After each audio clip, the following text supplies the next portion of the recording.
Greetings, everybody, and welcome to the final DVD film of the entire Star Wars franchise. Everybody's favorite one out of the trilogy, right? Because we know one was excellent, two was pretty good for what it was. Dude, how are they gonna top the the Last Jedi? The Last Jedi was great, wasn't it? Yeah. Um, Yeah, we're talking about the Rise of Skywalker. Yeah, I've got quite a bit to say about this. So here we go on the media files. Welcome back. So yeah, the Rise of Skywalker, the finale that was going to tie up all the loose ends of what began in Episode 7 and Episode 8. We're going to tie everything together and basically end the entire Skywalker story. That's right, we're going to finish things off with a bang. Oops.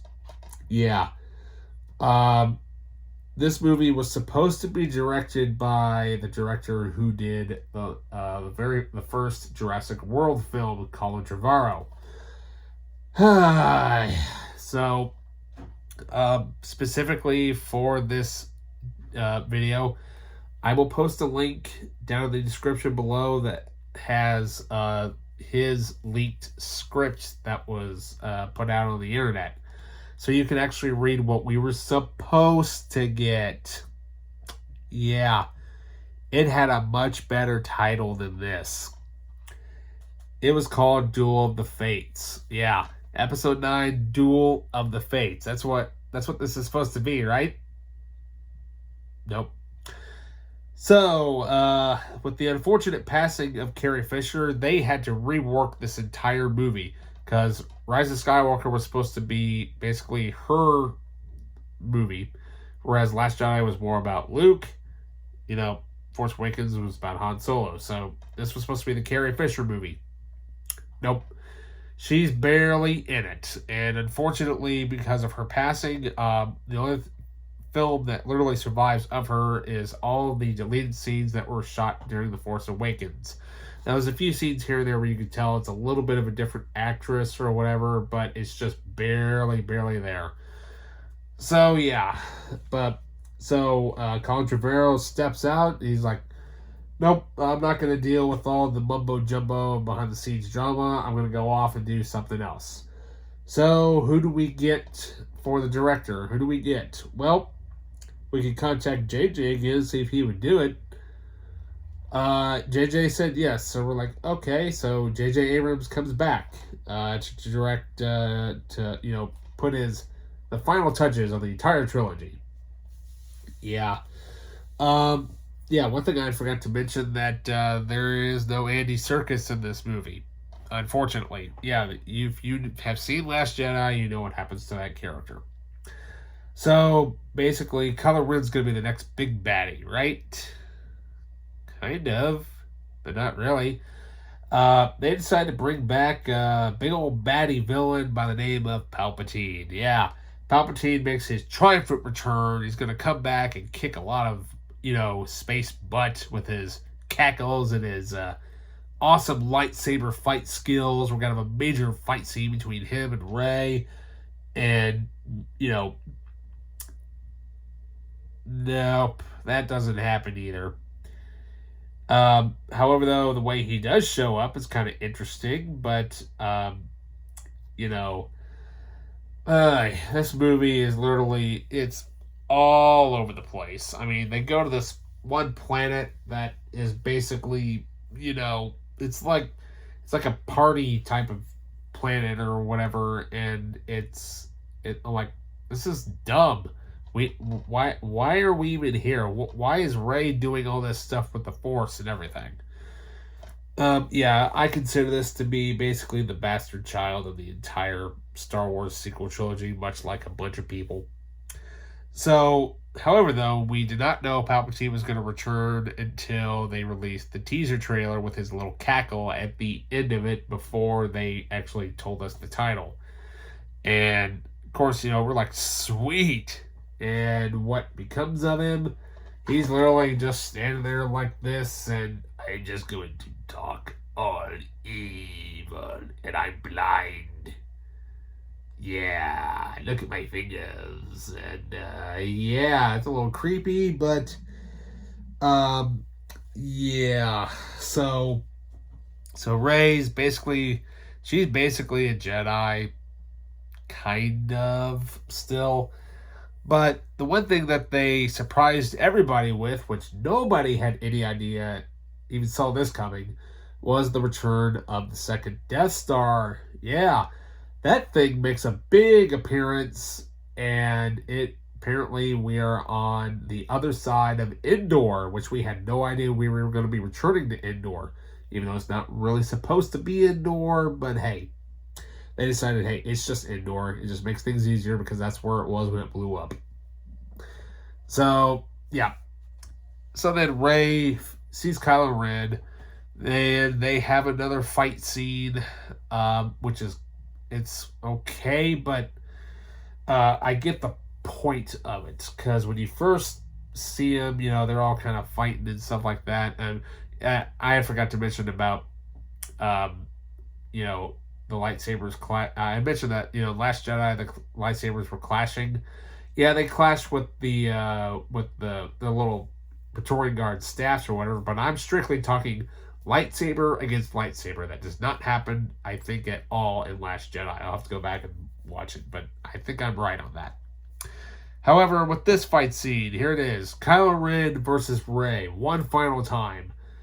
We fight up on top of the Death Star. We're like, dude, sweet, surrounded by water, dude, that's awesome. We're finally gonna get some of the smoke coming off of the lightsabers, like it was in the Clone Wars miniseries. Kind of. It kind of does this little wispy effect when he does the Force against it. But I don't know. I thought the fight was weak because she's just kind of just doing this choppy motion, and she's just swinging around. Just I'm like, where's the choreography? Where is the choreography that we had for Revenge of the Sith in this movie? This is the final lightsaber duel that we're ever going to see, for now in a Star Wars movie. It sucks big time. The choreography is god awful. It's terrible. And yes, I get the point of the whole water thing. It's all supposed to be about Kylo Ren's redemption. That's literally what the whole basis of them fighting around there in the sea is for. And, now granted, it was pretty cool watching him and Kylo Ren and Rey stand there with their lightsabers, like this, getting ready to fight Palpatine. That doesn't happen either. I'm like, why tease something like that? And you don't even show it. All you get is him cackling and a bunch of lightning comes out. That's all we get. I mean, I get the point of it, but it's just, it was weak. This story is so freaking weak. I mean, you even had the guy that wrote Argo, that co-wrote Argo to help write this movie. I'm like, oh, this is awful. It's terrible. Yes, this is basically my big old rant on this movie. This movie is, I'll watch it every now and then, but it's one I don't really watch a whole lot of because it's awful. I mean, now, granted, the only scene that I really somewhat did enjoy is the ending sequence with all the ships. That was pretty cool. You see all these ships in the background and everything, and then you're like, whoa, they actually did something different. And we're going to have another, Return of the Jedi, ship against ship battle. That battle was really cool. The Battle of Endor. We're going to have a whole new thing of that, right? Nope, we don't have that either. All we have really is just, we're riding a bunch of space horses apparently, and we're like, how are they even breathing? You're like, oh, it's literally in the it's in the atmosphere of the planet that around Exegol or wherever they're at. I'm like, oh, that's why they have space horses. Yeah, and then another thing that really bugs me about this is when Rey uses the Force to heal the worm. Why do we need to have a freaking worm in this movie that just goes like that? That's literally all it does. It's just like, look, I got a boo-boo, help me. Okay. Look, I healed you. Thank you. Oh, God, this movie's so freaking terrible. I mean, I mean, Colin Trevorrow's script was much better than this. Hell, I'll spoil the part of the Duel of the Fates script for you right now, because yes, the link will be down there for you to fully read, but there's points in there where I'm like, this would have been much better. Rey and Finn, they steal a Star Destroyer, for God's sake. That would have been so freaking cool to see. They steal a Star Destroyer. Not only that, the final battle takes place on Coruscant. Yes, the final battle takes place on Coruscant, which is something we never thought would happen in that version of the script. And the entire city is this gigantic thing that just comes alive. And the coolest part about it is that you have old school trooper, like ATSTs and stuff like that, has like the old has like the thunder, like the A10, like mean face mug, like war paint and stuff. You have old troopers against new troopers, and and not only that though, there was no Palpatine in the Duel of the Fates script. I'm like, why couldn't we have gotten that script? The only thing that I thought that was somewhat decent in Rise of Skywalker is when Rey sees herself as the Empress Palpatine. You see her have that really cool, badass, double-bladed lightsaber, which literally is like this, and then it flips over like that. And I'm like, why couldn't we have seen that? I would have loved to see a fight scene with Rey against herself. Very, Link versus Dark Link type of thing from Zelda, that type of thing. Like, why couldn't we have seen that? That would have been awesome to see. Nope. All we do is this little hissy type of thing, and her teeth goes into fangs for 2 seconds, and it freaks her out. And I'm like, ugh. I mean, granted, yes, it was nice seeing some of the older locations and stuff, but this movie, it was rushed. You could tell this whole movie was rushed because they had to get it out to meet that December 2019 release date, and also the fact that they had hardly any footage of Carrie Fisher left, to use for, the Rise of Skywalker. But what they do with it is that they really make a very touching ending to her character. A certain character finally gets something that he's been trying to get, well, really since '77. If you diehard fans know what it is.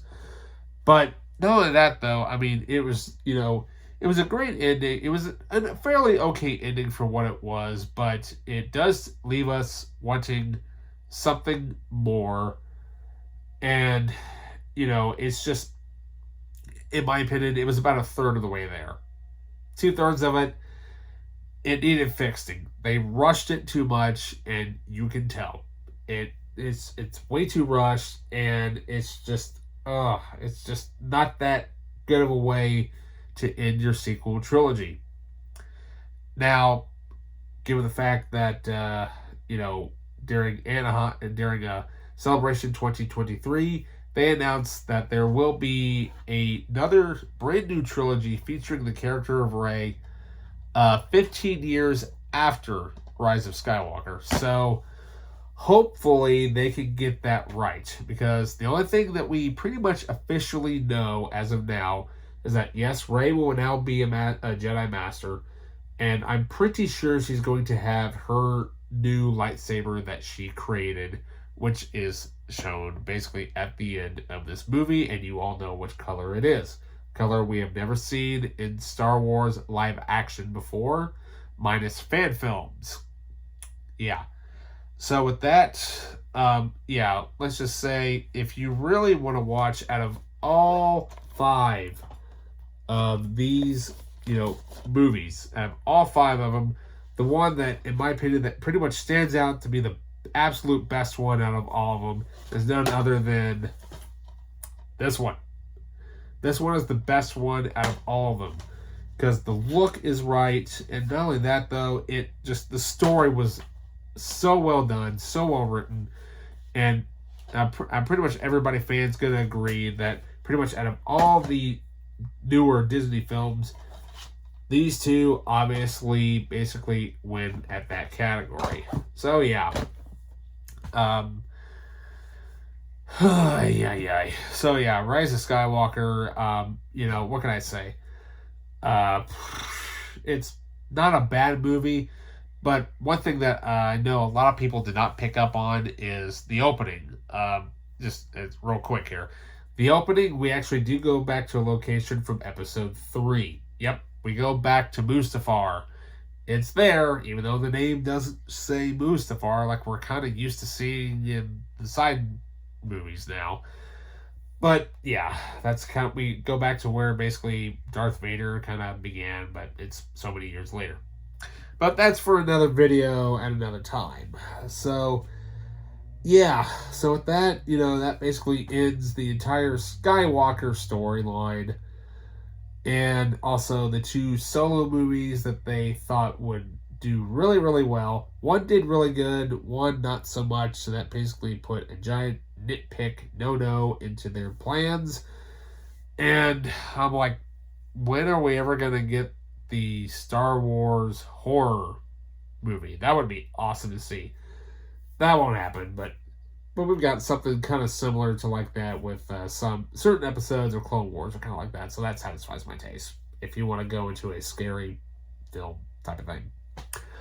So yeah, so with that, that's basically my little rant on Rise of Skywalker and the overall ending of the sequel trilogy. Now, shall I say one other little side thing here? Now that we have some new TV series, we now have The Mandalorian, we now have the Book of Boba Fett, the Obi-Wan miniseries, as well as the final season of Clone Wars, The Bad Batch. Disney, I understand you want them to be on your streaming channel, but for God's sake, you're going to make more money putting them out on physical media. Give us physical media, people, that on a disc. We don't want bootlegs. Get it out there. Trust me, your fans will be more happy to have this on physical media than when all of a sudden, I can't watch it because everybody's watching, Obi-Wan or whatever, and we're having to deal with the blue circle that rotates over and over and over and over and over again. Get off your lazy butts and put those shows out on Blu-ray, for God's sake. Because some of us like physical media, like seeing it all there on the shelf to look at. We like seeing this, we like seeing this, on a shelf. Look, Star Wars on a shelf. We like that. We don't like having to flip through a streaming service to watch it. So yeah, that's my other little rant about Disney. So, yeah, so hopefully they'll listen. I think they finally did learn their lesson, so who knows? Maybe in the coming years, maybe we will finally get all those shows released on physical media at one point or another. Because I know bootlegs are out there, but I don't buy bootlegs. Hardly at all. Unless I have literally no other option to get something that has never been physically released, of course. Mainly, or it's because, if it's bad, I just toss it. So, there we go. Yeah, so that was quite a rantful. I didn't mean to go on and big old rant on that one. So, with that, that basically concludes this video. I forgot to mention, basically on all these, I'll post links for Amazon down below, so that way you can pick whichever format you would like to get, or if you're a completist like lots of people are and you want both formats to have on your shelf, go for it, because you never know when one DVD or one Blu-ray may eventually crap out. That way you got yourself a spare sitting there on your shelf. Yep. So with that, I will see you in the next Star Wars update, and may the Force be with everybody, and sayonara.